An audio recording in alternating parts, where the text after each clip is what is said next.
¿Qué tal, amigos? Bueno, tenemos prácticamente cerrado ya el capítulo de fichajes, ese mercado que nos ha tenido ajetreado en las últimas fechas, a lo mejor no con tanta insistencia como en otras ocasiones, pero sí con nombres propios e importantes, como hemos venido ya relatando a lo largo de estas últimas fechas. Bueno, por ahí quedará todavía pendiente algún pequeño fichaje, pero las últimas adquisiciones, fundamentalmente las de Movistar, con corredores como Gaviria o como Rubén Guerreiro, al margen del jovencísimo Iván Romeo, parecen haber cerrado de alguna forma el abanico de los nombres que todavía estaban ahí un poquito en el candelero. Queda alguno. Queda, por ejemplo, sin ir más lejos, Mark Cavendish. No sé si a la hora de esta entrega ya se habrá consumado, ¿no?, su fichaje por alguno de los equipos del World Tour, porque es evidente que su intención de participar en el próximo Tour de Francia, de guiar las negociaciones encaminadas a continuar una temporada más en el pelotón internacional. Pero bueno, independientemente de lo que ocurra con Cavendish, habíamos prometido en su día, y la promesa ha llegado el momento de cumplirla, que íbamos a ofrecer una relación de quienes han sido, a mi modesto modo de ver, los mejores fichajes que se han realizado a lo largo de esta temporada. No ha habido demasiados, y de hecho hay algunos corredores que no entran en este apartado selecto de los 8 mejores, que pueden ser 8, pueden ser 6 o pueden ser 10. Hemos decidido que sean 8 por citar los más significativos, tal vez dejando los que para algunos otros puedan ser referentes importantes de cara a la próxima temporada. Pero bueno, ahí va al menos mi particular relación de los hombres que a mí me parece, y no tengo que tener la razón, habrá opiniones para todos los gustos, que van a ser los fichajes más interesantes y los que están llamados a ofrecer mejor rendimiento la próxima temporada. Empezando de abajo arriba, en el número 8, Caden Groves, corredor australiano que ha firmado 2 años por el equipo del Alpecin para tomar el relevo de Tim Merlier. Suma ya 9 victorias, va a cumplir ahora 24 años y el año pasado consiguió 3 triunfos, uno en la Vuelta a Cataluña, en Perpiñán, y el otro en la Vuelta Ciclista a España, en el Cabo de Gata. Groves ha estado 3 temporadas en el campo profesional, los 3 años defendiendo los colores del Bike-Cheng, entonces también del Mitchelton, y es un ciclista que ha demostrado ya a las primeras de cambio estar en condiciones de pelear con los grandes del pelotón, un velocista puro que le va a dar al Pechin la velocidad que pierde con la marcha de Tim Merlier. Bueno, hay muchos velocistas buenos en el pelotón, hay muchos corredores que todavía tienen que crecer, en el caso de Olaf Koy, hijo de Arnaud Delis, el neerlandés y el belga son 2 ejemplos exponenciales perfectos, pero Groves, que ya ha conseguido una victoria en una gran vuelta, creo que es uno de los hombres que está llamado a alcanzar un importante protagonismo en la escuadra bélgica del Alpecin de cara a la próxima temporada. El número 7 va a ser para Tim Wellens, el belga ya veterano, 31 años, ha firmado 2 temporadas por el equipo del UAE,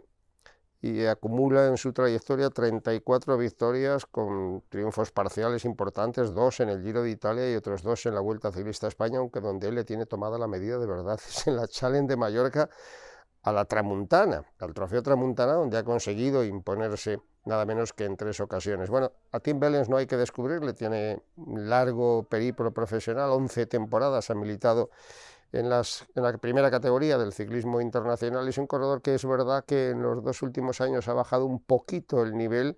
pero es cierto que estos 2 últimos años han sido un poco atípicos, que todavía con 31 años puede dar lo mejor y que el cambiar de aires, ha estado toda la vida en el Lotto, le puede permitir ahora en el UAE cobrar un cierto protagonismo que la escuadra emiratí no tiene precisamente en los grandes clásicos, ¿no?, en las clásicas y en las pruebas de un día. Ahí Wellens va a contar con libertad y posiblemente también con la confianza y el apoyo necesario para convertirse en protagonista, independientemente de que también, y ese es el papel que le corresponde a UAE, pueda jugar un rol importante de apoyo de cara a los líderes del equipo en las grandes pruebas de la temporada. La 7ª plaza es para otro corredor belga, Tim Merlier. No hace falta descubrirle a estas alturas porque hemos hablado de él antes y es el hombre que va a integrar la plantilla del Quick-Step por las 3 próximas temporadas. A sus 30 años ya es un corredor que ha acreditado su punta de velocidad, actual campeón belga, y que ha conseguido esta pasada temporada 3 victorias, una de ellas la prestigiosa Brujas de Pan. Acumula en su historial nada menos que 23 victorias y sobre todo ya ha conseguido mojar en las grandes carreras como son el Giro de Italia y el Tour de Francia, ¿no? En el caso de Merlier también va a contar el apoyo, será el segundo velocista del equipo, porque obviamente Fabio Jakobsen es el hombre que lidera todos los desvelos del equipo para conseguir las victorias parciales en las grandes vueltas, pero no en todas las grandes vueltas se puede estar, y si no en el Giro, por lo menos en la Vuelta Ciclista a España, Merlier tiene la obligación de ser protagonista y de ocupar ese papel que en un momento determinado estaba reservado a otros corredores, ¿no? Así que por ahí la presencia de un ciclista como Merlier será un gran refuerzo para un equipo acostumbrado a ganar y hacerlo también después de controlar las carreras y de alcanzar los sprints masivos y en grupo. La quinta plaza para Dylan van Baarle. El neerlandés no tiene que demostrar grandes cosas a estas alturas, es un corredor versátil que cumple 30 años, que ha acumulado ya 12 años de experiencia, los 5 últimos en las filas de Ineos y de Sky, que se ha comprometido con el equipo del Jumbo para las 3 próximas temporadas. No es un corredor que atesore grandes triunfos, pero ha demostrado su clase y su condición, especialmente en la última gran victoria, ¿no? París-Roubaix, cómo ganó, con qué autoridad, qué escapada tan formidable y qué corredor de altísimo rendimiento, porque en un momento determinado es un corredor de equipo, se defiende muy bien en la media, incluso en la alta montaña, pero es una baza muy importante que Jumbo puede jugar en las grandes clásicas, que es un poco la otra asignatura semipendiente de un equipo llamado a ser, ya lo ha sido este año sin duda, el más poderoso del pelotón internacional y que no quiere perder comba ni opciones en ninguna de las especialidades, en ninguna de las diferentes pruebas del calendario ciclista internacional. La cuarta plaza para un compatriota, Wilco Kelderman. Bueno, últimamente lo teníamos asociado al equipo del Bora, pero va a disputar las 3 próximas temporadas defendiendo los colores del Jumbo junto a Van Baarle. Tiene 32 años, es un corredor de vueltas por etapas, no lo vamos a descubrir, que ha conseguido ser quinto en el Tour de Francia, cuarto en la Vuelta Ciclista a España, tercero en el Giro de Italia. Ahora bien, tiene una característica muy particular, y es que no gana fácilmente. Lleva 7 años sin ganar, desde que consiguiera el campeonato contrarreloj de Países Bajos en 2015, pero es una garantía, puede ser una garantía para que el equipo lo utilice como líder en el Giro de Italia. Jumbo ya sabemos que pone casi todos los huevos en la misma cesta del Tour de Francia y llegado el momento también, o para ser otro líder en la Vuelta Ciclista a España o para ayudar obviamente al tándem formado por Vingegaard y por Primo Roglic cuando llegue la alta montaña del Tour de Francia. Corredor muy versátil y corredor sobre todo muy experimentado y muy adaptado a la alta montaña, a las grandes pruebas por etapas. Va a ser un muy importante refuerzo para el equipo del Jumbo. El tercer lugar va a corresponder a un joven, Thymen Aresman, tercer corredor neerlandés de los Países Bajos que entra, por lo tanto, en este selecto grupo de los que, al menos yo considero que son los fichajes más atractivos e interesantes de la presente temporada. Estamos hablando de un ciclista de 22 años que viene del DSM y firma por Ineos 2 próximas temporadas y que lleva 2 años y medio en el pelotón profesional. Con apenas 22 años, va a cumplir 23 el día 4 de diciembre. Es un ciclista que dejó ya su sello con la fantástica victoria lograda en Sierra Nevada, en la pasada edición de la Vuelta Ciclista de España. Creo que es un fichaje enorme del equipo de Ineos, que ha perdido potencial importante este año, pero que tiene que reforzarse para no poner también todo el peso y toda la responsabilidad en las espaldas de Egan Bernal o de un prometedor Thomas Pidcock. Es muy joven Aresman, pero ya es su tercera temporada. Su primera aparición hace 2 años en la Vuelta Ciclista a España fue más que esperanzadora y este año sexto en la clasificación final ha demostrado que también es un ciclista con el que hay que contar porque su margen de mejora es enorme, ¿no? 1,92 de estatura y sin embargo un corredor que se adapta y se defiende formidablemente bien en la alta montaña. El segundo fichaje, Adam Yates, porque lo merece, porque es una trayectoria dilatada y porque cambia de equipo y se marcha de Ineos al UAE para reforzar el escuadrón de Tadej Pogačar, ¿no? A sus 30 años es un ciclista Es un ciclista relacionado con la victoria. 18 triunfos ha conseguido y entre ellos victorias importantes como en la Volta, como el torneo de la UAE, el campeonato de UAE, el Tour, o la clásica de San Sebastián. Figuran en un palmarés que incluye no solo esas victorias parciales, sino también puestos de privilegio. El último importante, cuarto en la edición del Tour de Francia del año 2016. Lleva 9 temporadas como ciclista profesional y es curioso, habiendo amasado determinadas victorias importantes, no ganó nunca en ninguna gran vuelta, con lo cual estamos hablando de un ciclista que sobre el papel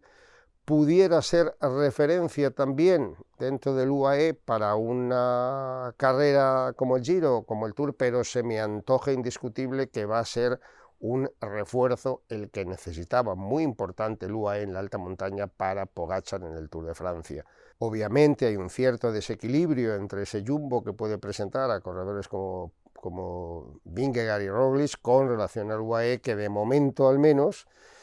y a la espera de la llegada de Ayuso, del crecimiento de Almeida, que en buena lógica ocuparán sus lideratos en la Vuelta y en el Giro de Italia respectivamente, necesita un soporte en la alta montaña para darle plenas garantías, y creo que el fichaje de Adam Yates, independientemente de que va a tener libertad para ser protagonista en la carrera, es un fichaje, un refuerzo formidable para Pogačar de cara al Tour de Francia. Y el primer puesto en este peculiar escalafón para Richard Carapaz. Richard Carapaz Montenegro, que ha firmado también 3 años por el equipo de Education First, proviene de Ineos, como todo el mundo sabe, y tiene en su palmarés nada menos que una victoria en el Giro de Italia de 2019, recordad, por delante de Nibali, de Roglič y de Landa. A sus 29 años no necesita victorias de mayor relevancia. No olvidemos que ha ganado también la medalla de oro de los Juegos Olímpicos de Tokio, que ha ganado el Tour de Suiza, que se ha impuesto en el Giro, en la Vuelta, y que si no ganó en el Tour de Francia fue porque le regaló una victoria a su compañero de equipo, llegando los dos en cabeza de carrera, el polaco Kwiatkowski.